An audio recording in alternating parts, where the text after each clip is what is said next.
এই হাড় কাঁপানো শীতে ভোরবেলা ঘুমেতে উঠতে কি যে আরাম লাগে একমাত্র বাড়ির বউরাই জানে। যাই হোক, ভোরবেলা উঠে পার চলে আইছি চুলোর বারে, কারণ খাতি তো হবে। শীত হোক আর গরম হোক, পেট তো কারোর কথা শুনবে না।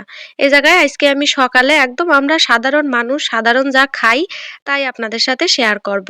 আমরা ভাই গরিব মানুষ, আমার গরিবের প্রধান নাস্তাই হচ্ছে এই আলু ভর্তা আর ডাইল। নতুন আলু ভর্তা খাতে বলো বেশ ভালো লাগে। এই জায়গায় আমি নতুন আলুগুলো খুব সুন্দর করে ধুয়ে নিচ্ছি, কারণ নতুন আলুতে বিরাট বালি থাকে। প্রেসার কুকারে দিয়ে দিলাম, একটু তাড়াতাড়ি হবে না, ওদিকে আবার মেয়ের স্কুল আছে, আমার অফিস আছে, যত তাড়াতাড়ি রান্দা যায় আর কি। এইদিকেই তারপরে আমি হচ্ছে ডাইলগুলোর একটু ভিজিট থুচ্ছি। রাত্রিরে ভিজিট থুলি ভালো হয়, তাড়াতাড়ি হয়ে যায়, তা রাত্রিরে আর মন ছিল না, এখন থলাম। আর মুসুরির ডাল ইচ্ছে এরকম বুটির ডাল পাতলা করে রানলে আমার বেশি ভালো লাগে। তো যাই হোক, এই জায়গায় আমি ভাতটাও বসাই দিছি, আম্মু সুন্দর করে চাইল টাইল ধুই দিয়েছে। এদিকে আইছি চুলো ধরাতি, এই সে তো মহা জ্বালায় পড়িছি। আমার সাথে সাথে এই পাতাগুলোও তো একেবারে ঠান্ডা হয়ে রইয়ে। ওমা, এ কি হইল? এ কি হয়ে গেল? হঠাৎ করে দেখি রোদ উঠিছে। যাই হোক, রোদ তো এমনিতেও বেড়াতে গেল, 2-3 দিন তার দেখাই পাওয়া যাচ্ছিল না। আজকে মনে হয় বাড়ি এইছে তাই উঠিছে। আলহামদুলিল্লাহ, মাশাল্লাহ, সুবহানাল্লাহ। আলু ভর্তা করার জন্য শুকনো ঝালগুলোও ভেজে নিছি। আসলে ভর্তা টাত্তায় না এই শুকনো ঝাল না ছাড়া ভাল লাগে না।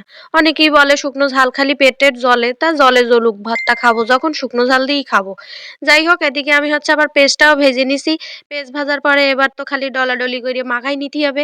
আগে এরকম ঝাল দেখলি হাতও জ্বলতো, পাও জ্বলতো, আর এখন ঝাল যদি মুখে মাখি তাও জ্বলে না। সবই এক্সপিরিয়েন্স, এই 7-8 বছরের এক্সপিরিয়েন্সের ফলন হচ্ছে এই ঝাল ডলা। তো এইবার হচ্ছে আমি আলুগুলো দেবো, খুব সুন্দর করে মাখাই নেব। মানে কি যুগ আইসলো রে ভাই, মানে আমি আলু ভর্তা বানাচ্ছি তাই আবার ভিডিও করতেছি, তাই আবার আপনারাও দেখতেছেন। যাই হোক, আপনারও কাজ নেই আমারও কাজ নেই, কাজ না থাকলে মাঝে মাঝে আমার ভিডিওটা দেখেন। আর এই রুটি দেখে কেউ মনে করেন না আমি যেন আবার রুটি বানাইতে পারি না। আমি বলো first class superstar beautiful cute করে রুটি বানাইতে পারি। মানে একদম নরম নরম ফুলকো ফুলকো রুটি। এত সুন্দর হয় রুটিগুলো, আব্বুর নাই 20 কান লাগে, নালি নাই পেটে থাকে না। তো এই জন্য এমনি ডায়াবেটিসের রুগী, তাই মানে আটা সেদ্ধ করে আমি রুটি বানাই, ওইভাবে বানালেই 7-8 কান খেয়েই ফেলে। তো ও খাবার চেয়ে তো এক গামলা ভাত খাওয়া ভালো। তাই কাঁচা পানি দিয়ে এরম 2-3 কান রুটি বানাই দিছি। এদিকে আমার গরম ভাত রেডি, আলু ভর্তাও রেডি, বাকি আছে খালি ডাইল। এবার ডাইলটারে বাগার দিয়ে নেবো। এ জায়গায় আমি পেঁয়াজ রসুন দিলে ভালো হয়, কিন্তু রসুন রয়েছে আবার ঘরে, কেডা আনবে গো এই শীতের মধ্যে? বইছি যখন চুলোর পাশে আর উঠতে পারবো না। যাই হোক, এদিকে আমি পেঁয়াজ ঝাল আর একটু কাঁচা জিরে দিয়ে দিছি। কাঁচা জিরে দিলি না ডাইলটার খুব সুন্দর হয়, মানে এরকম পাতলা ডালি একটু কাঁচা জিরা কি পাঁচফোড়ন দিতে হয়। যাই হোক, আমার সেই আপনারা ভালো জানেন। এইদিকে আমি এবার ডাইলটারেও বাগার দিয়ে নিছি। এবার এই রোদ থাকতে থাকতেই খেয়ে ফেলতে হবে, কারণ রোদ কমে গেলেই খালি এমন কাঁপানি ওঠে শরীরই। তাই এক্ষুনি আমি খাতি চলে গেলাম, আপনারাও খেয়ে নেন। দেখা হয়ে যাবে পরের ভিডিওতে। আল্লাহ হাফেজ।